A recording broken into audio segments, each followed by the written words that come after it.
The Galactic Council Hall was larger than any building on Earth. Its ceiling sparkled with artificial stars, and its walls were made of glowing crystals. Hundreds of alien races sat in a circle, each in their own floating chair. The air smelled, like metal and flowers. It was quiet, until the human ambassador stood up. Her name was Leah Voss. She looked calm, almost too calm. She wore a black suit with a small silver earth pin on her chest. No weapons, no armor, just confidence. Her voice was steady as she spoke. Earth requests one thing, she said. Equal voting rights in this council. For a few seconds, there was silence. Then the laughter began. It started with a high-pitched squeal from a jellyfish-like creature from the water world of Glavnor. Then the three-headed leader from Zynok let out a booming laugh that echoed across the hall. Soon, the entire council chamber was full of laughter, mocking, and buzzing whispers. Humans are still young, said a snake-like being from the Drelnik Empire. You've only had space travel for 300 years. You think you're equal to us? Another voice shouted. You only just stopped fighting each other. Leah didn't argue. She didn't look angry. She just waited. And when the laughter faded, she said one sentence. Then we will leave. The room fell quiet again, but this time the silence was sharp. Some delegates looked confused. A few tried to hold back giggles. Leave? Said the Zynok leader. Where would you go? We'll show you, Leah said. She turned and walked out without another word. The council assumed it was a bluff. Humans were known for big words, small actions, but the next morning every human outpost, colony, and trade station disappeared from council communications. Gone. No answers. No warnings. Only silence. Within days, Earth blocked all outside contact. No messages could get in. No ships were allowed near. The humans had locked down their part of the galaxy. The council started to worry. Earth was small, yes, but humans had created powerful technology in very little time. They were unpredictable, creative, dangerous when pushed. By the end of the week, 3 council races reported that their trade routes were failing. Ships were delayed. Resources were missing. Earth had played a bigger role than anyone realized. Still, the council thought they had control. They sent a small group of spy ships to Earth. Quiet, fast, invisible. None came back. One ship sent a signal just before it vanished. A brief message. 2 words. They're building. The council couldn't ignore it anymore. Meetings were called, emergency talks. They guessed Earth was building weapons, maybe a fleet. But why disappear? Why cut contact with everyone? Some thought it was a trick, a human trap. Others thought it was pride, humans leaving because they felt insulted. But one thing was clear. Something had changed.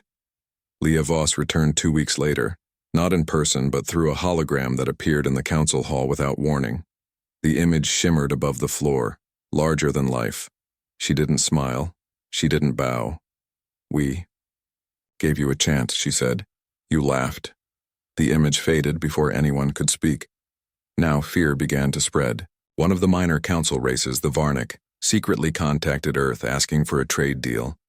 They received an answer. Join us or stay behind. That's when the council understood. Earth hadn't just left. It was creating something new, something bigger. A new alliance, a new future outside the council's control, and Earth wasn't alone. Many smaller races, ones that had been ignored or mistreated by the council, began to disappear too. Whole planets went dark, no warnings, just silence. Whispers of a second union spread through space, led by humans, powered by something strange and new. Technology no one had seen before. Energy readings that made no sense. Some council members demanded war, others wanted peace, but no one had answers. And still, Earth said nothing. At the edge of the galaxy, far from council control, a giant human-built ship floated in silence, larger than anything in the council's navy. Its engines glowed with soft blue light. Inside, Leah Voss watched the stars through a glass window. She wasn't angry. She wasn't afraid. She was waiting. Let them laugh, she whispered. They won't laugh for long. Back in the council chamber, the delegates argued late into the night. But deep inside, they all felt the same chill. Earth had made a simple demand. The council laughed. Now humanity had vanished into the dark, and something was coming back with them. The council was in chaos. For the first time in 100 years, they didn't know what was happening. Every human colony had gone silent, trade had stopped, and no one could reach Earth. Ships were sent to investigate, but they all failed. Some broke down near the outer edge of human space. Some disappeared. Others sent back broken signals, strange energy readings, messages full of static, and one short phrase that was always the same: access denied. The council called an emergency meeting. The hall was full, but the mood was not the same. No one laughed now. Delegates looked around nervously. Some didn't even speak. They just listened, worried. We need answers, the Xenoc leader said. Send more ships, bigger ones. That will be seen as a threat, replied the Varnic representative. Maybe Earth is building defenses, maybe they're just protecting themselves. Or hiding something, whispered a tall, shadowed figure from the cold moons. No one knew the truth. That was the problem. Then something strange happened. A small planet near the edge of human territory suddenly went dark. It wasn't even a human colony. It belonged to the Korun, a race of peaceful, plant-like beings. Their distress signal was weak but clear. A shadow passed. The sky bent. The stars moved. That was all. When the council sent a scout team to investigate, they found nothing. The planet was gone. Not destroyed, not damaged. Gone. As if someone had taken it away. The news spread fast. Fear turned into panic. What was Earth doing? Some thought humans had made a weapon. Others believed they had learned to move space itself. A few whispered something worse, that humans had found a new power, something even the Council didn't understand. The Drelnic Empire, proud and powerful, sent one of its best stealth ships into Earth's zone. It was small, fast, and invisible to most sensors. It got through. For 3 hours, it sent back data.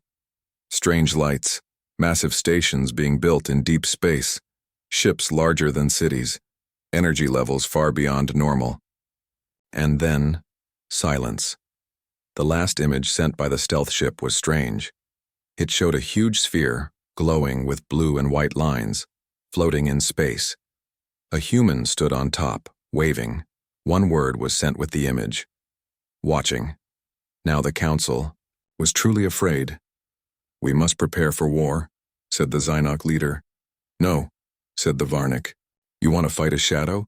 You want to attack something you don't understand? The Cold Moon's representative spoke quietly. They gave us a chance. We laughed. Maybe we should have listened. Another delegate from a small desert world stood up and made a shocking statement. I will leave the Council. My people will follow Earth. Gasps filled the room. You would betray us? I would survive, the delegate said. Earth listens. The Council laughs. That night, 2 more races disappeared. Their ships vanished. Their planets went silent. The Council tried to send messages to Earth. Pleas, demands, warnings. No answer. Then one day, a signal came through. From Earth. Simple. Clear. Cold, we asked. You mocked. Now we prepare. That was it. Far from the Council's core worlds, in a quiet system near a blue star, a small alien ship floated in space. Inside was a young pilot named Arik, from a forgotten race that had once been helped by humans. He didn't care about politics. He missed his human friends.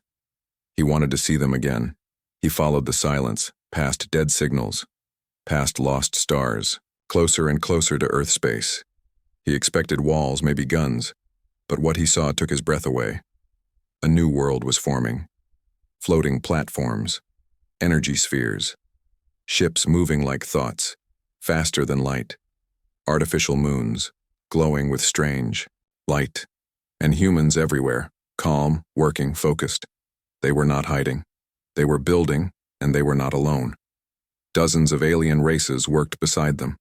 Some were tiny, some large, some strange. But all were helping. All were part of something. Knew no council, no leaders, only a plan. Arik tried to send a message, unsure if they would answer, but someone did. Leah Voss. Her face appeared on his screen. Calm, strong. "You came," she said. "Yes," Arik whispered. "I want to join."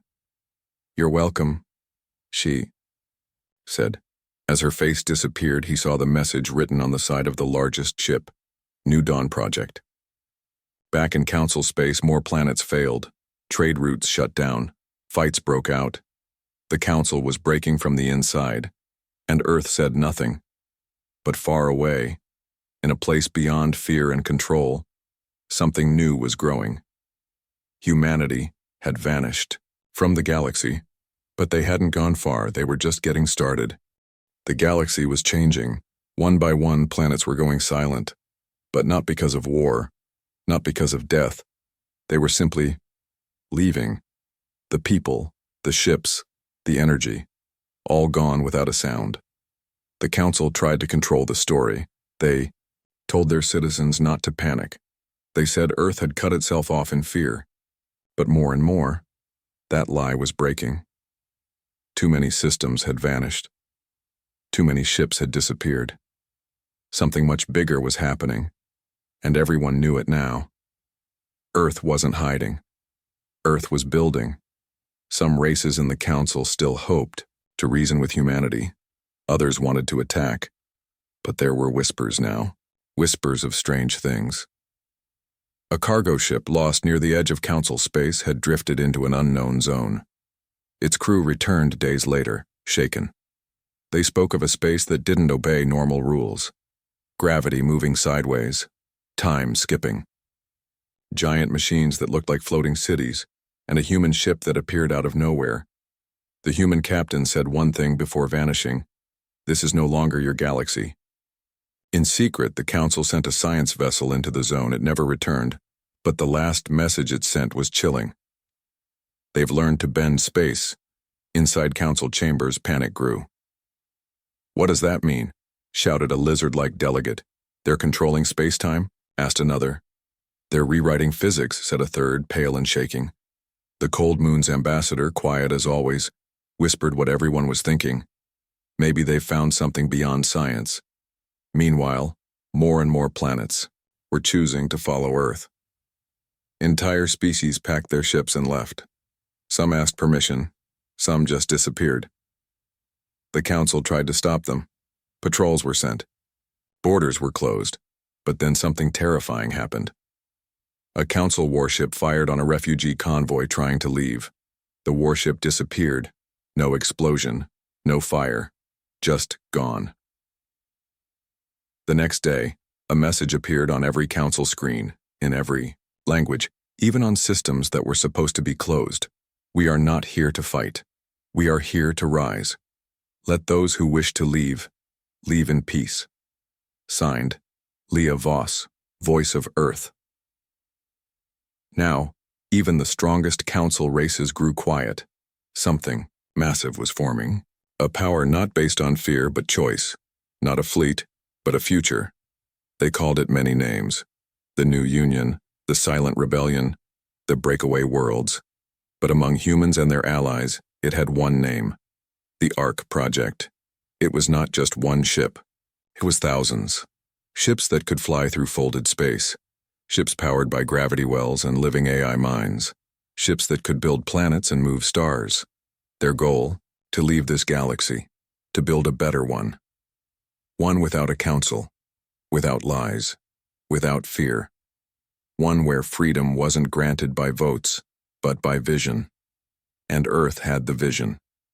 In a hidden sector, deep in uncharted space, Leah Voss stood in the command center of the lead ship, Ark 1. Around her were aliens and humans working side by side. Engineers, pilots, thinkers, creators. She looked at the growing fleet outside the giant window. Ships forming patterns like constellations. Rings building around stars, machines bending light. "Status?" she asked. "We've folded 5 sectors," said a tall alien with 6 arms.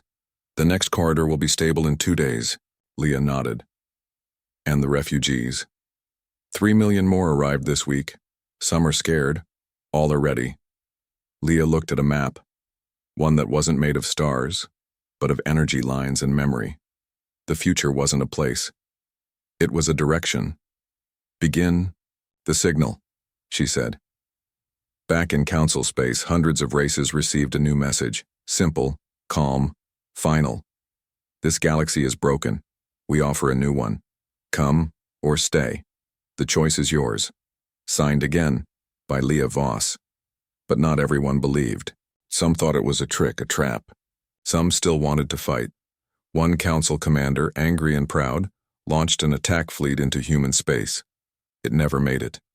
The entire fleet was stopped by a single human ship. One ship. No shots were fired. The council ships froze in place. Their engines stopped. Their systems shut down. The human ship sent one message. "War is beneath us now." The council fleet was returned unharmed, but humiliated. From that day on, no more council ships dared to enter human zones. And yet, Earth still sent no threats, no demands, no conquests, only invitations to a better place. A place no one had seen yet, but everyone could feel it now. A shift, a break, a new beginning.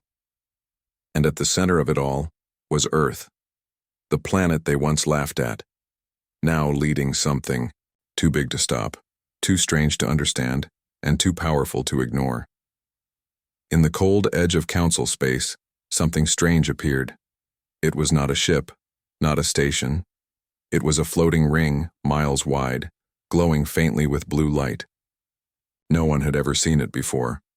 It had no markings, no weapons. It just floated there, silent and still. The council noticed it within hours. Scouts were sent.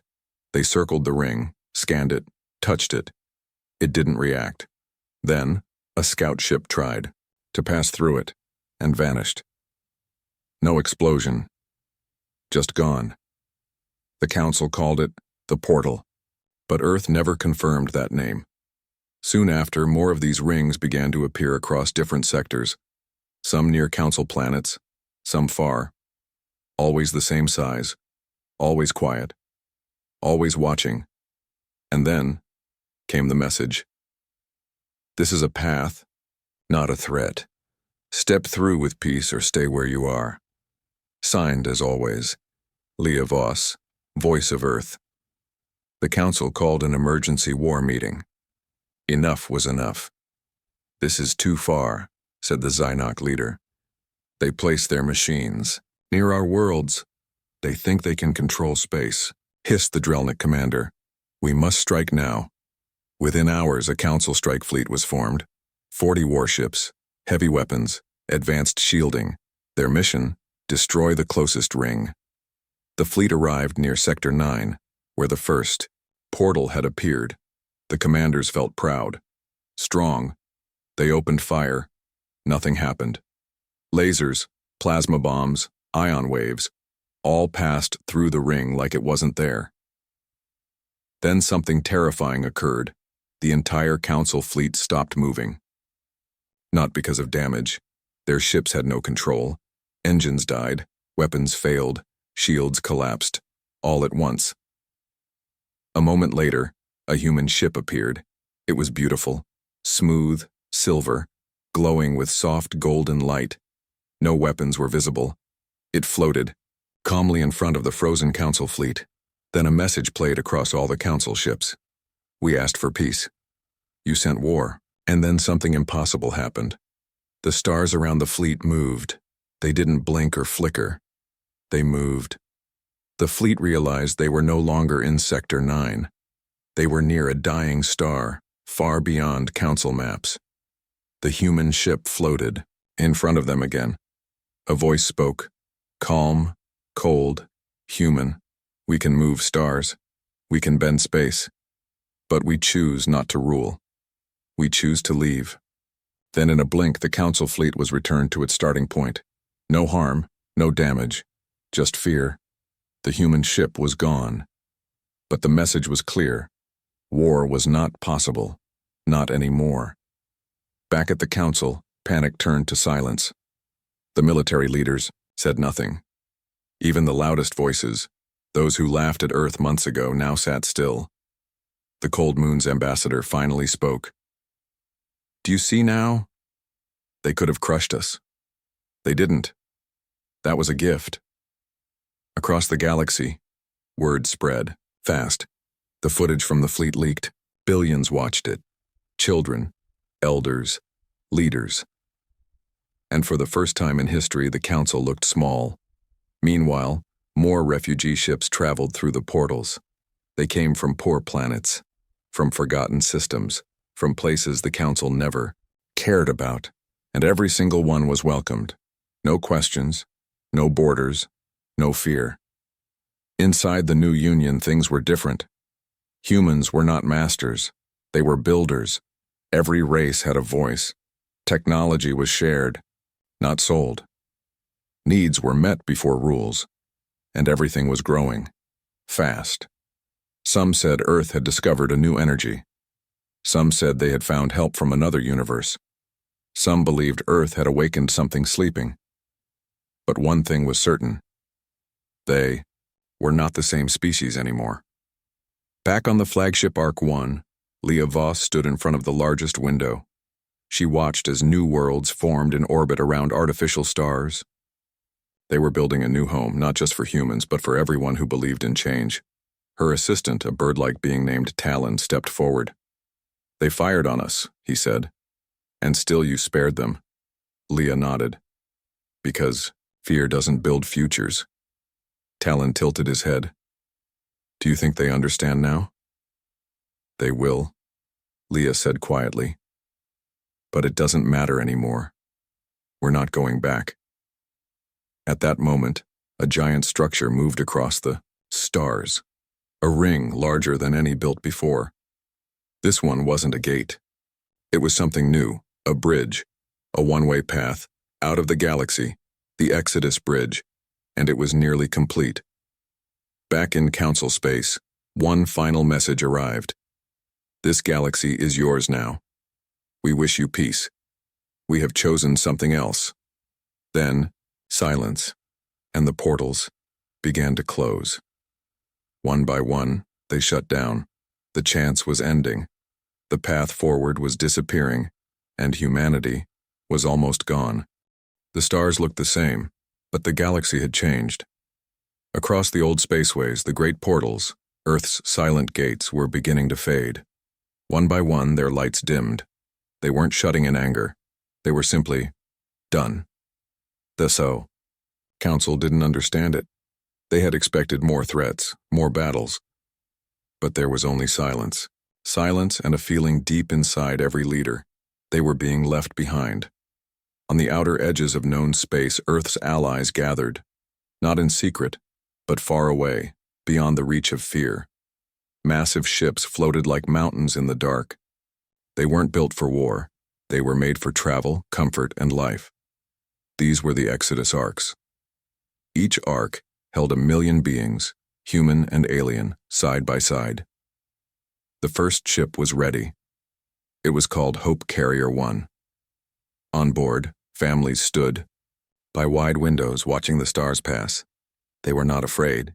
They had chosen this path, not to escape, but to begin again. Leah Voss stood at the center of the command bridge, looking at the final map of the galaxy. A soft voice spoke behind her. It was Arik, the alien who had first come back to find her. "Are we really leaving all this behind?" he asked. Leah nodded. "We gave them a chance. They chose to rule. We choose to build." He looked out the window at the new gate forming in front of them. It wasn't like the old ones. This one pulsed with strange energy. It was alive. "Where does it go?" he asked. "We don't know," Leah answered. That's the point. Far away in Council space, people began to panic. They had thought Earth was only bluffing, that they'd come back, that they wanted power. But now they realized Earth wanted nothing from them. Not trade, not fear, not control. Just distance. A final signal was sent to the Council. Short, soft, final. We go where hope still matters. The message reached every corner of the galaxy. People cried. Some laughed in disbelief. Some begged Earth to wait. But Earth didn't answer. They were already moving. Every few hours, another arc left through the Great Bridge. Some carried scientists. Some artists. Some farmers. Some warriors. All kinds of life. Packed in harmony, not fear. Inside the Exodus ships, time moved differently. Space folded around them like cloth. Stars bled light across curved windows. Old ideas faded, new dreams began, and still more joined. From broken council worlds, from shadow planets, from old enemies who had changed. Earth didn't judge. They just asked one question: will you build with us? Those who said yes were welcomed. Those who didn't were simply left behind. One council world, desperate and proud, tried to stop a departing ark. They sent ships, blocked paths, threatened to fire. The ark didn't respond. It simply passed. Through the enemy fleet like mist. No weapons fired, no lives lost. And when the council ships returned home, they found their systems changed. Their weapons were offline, their storage units were wiped, their tech had been gently, completely erased. Not as punishment, but as mercy. Earth would not fight. Not anymore. They had already won, without a single shot. Back at the final staging zone near the Great Bridge, only a few arcs remained. Leah Voss stood in silence. The stars behind her were dimming, like candles blowing out. The stars ahead were unknown. She looked to her people, to the hundreds of aliens and humans who stood beside her, ready. This is not an end, she said. This is what we should have done 100 years ago. But we needed them to say no so we could finally say yes. Cheers rose up. The last arc opened its sails, golden, glowing wings of energy. The Great Bridge pulsed once, and then they left. Beyond space, beyond time, into something new. And behind them the stars of the old galaxy flickered. The council watched the final portal close. There was no sound, no goodbye, just silence, and the memory of a voice that once said, "We asked. You laughed." Now Earth was gone, but their story was not over, because somewhere out there, beyond the edge of everything, humanity was building again, and this time, they weren't alone. The last portal closed. It was quiet, like a whisper at the end of a long storm. Across the galaxy, the stars still shined, but something felt missing, like a sound that had always been there had suddenly stopped. Earth was truly gone. The exodus was complete. At first, the council told their people it didn't matter. They were always trouble, said the Drelnik speaker. Now we can rebuild without chaos. But deep down, they were lying. Without Earth, things began to fall apart. Trade routes dried up. Systems that relied on human tech began to fail. Communication relays that had once been upgraded by Earth started to break down. No one knew how to fix them, because Earth never sold secrets. They shared them freely. Now those secrets were gone, and the ones who laughed were left behind. On Council World Prime, the Central Plaza used to be filled with confidence. Now it echoed with protests. Where is the food support? Why are we cut off from outer sectors? Where is Earth's science? The Council tried to answer, but their words felt hollow. In truth, Earth had become the silent backbone of the galaxy. Now without it, everything felt weaker. On a cold world near the edge of Council territory, a scientist named Fenn unlocked a hidden Earth file. It was simple, just a list of coordinates, a farewell gift. At first, Fenn didn't understand. Then he realized each set of numbers pointed to a place Earth had fixed. A broken moon, now healed. A dark planet, now alive. A starving colony, now green. Earth had been doing it for years. silently, without praise, without payment. They had built a better galaxy in the shadows, and now, the light was gone. Fen tried to send a signal into the dark, a message of thanks, a message of regret. It was never answered. But somewhere, deep in space, a small star pulsed once, just for him. Back on the Council world, things turned worse. Allies began to fight, borders closed, planets broke away. Even the Xynok, who once led the Council, were divided now. Their lower colonies joined together and declared independence. "We want what Earth had," they said. Not control, just hope. Riots broke out. Fires burned in places that once held peace. People wore old Earth emblems, badges, flags, symbols of unity. Not because they wanted humans back, but because they wanted the feeling humans left behind. In a dark room inside the Council Tower, a new voice rose. It was young, quiet, not a politician. It was a translator. Her name was Neri. She had studied Earth's old language, long before it became popular. Now she stood before the leaders and asked a question no one could answer. Why did we laugh at the ones who only asked to help? The room went silent. For the first time in 100 years, the Council felt shame. Meanwhile, far beyond their reach, something new was growing. The New Light Galaxy. That's what Earth's people called it. They didn't claim it as their own. They simply invited others to share. No council, no kings, just builders. Each world there was different. One planet had floating cities powered by music. Another had forests taller than clouds, where light moved slower, giving trees a kind of memory. Another had oceans that healed wounds. It wasn't magic. It was knowledge, freely given, and at the heart of it all was Home Base Nova. A space station as large as a moon, grown from metal, light, and thought.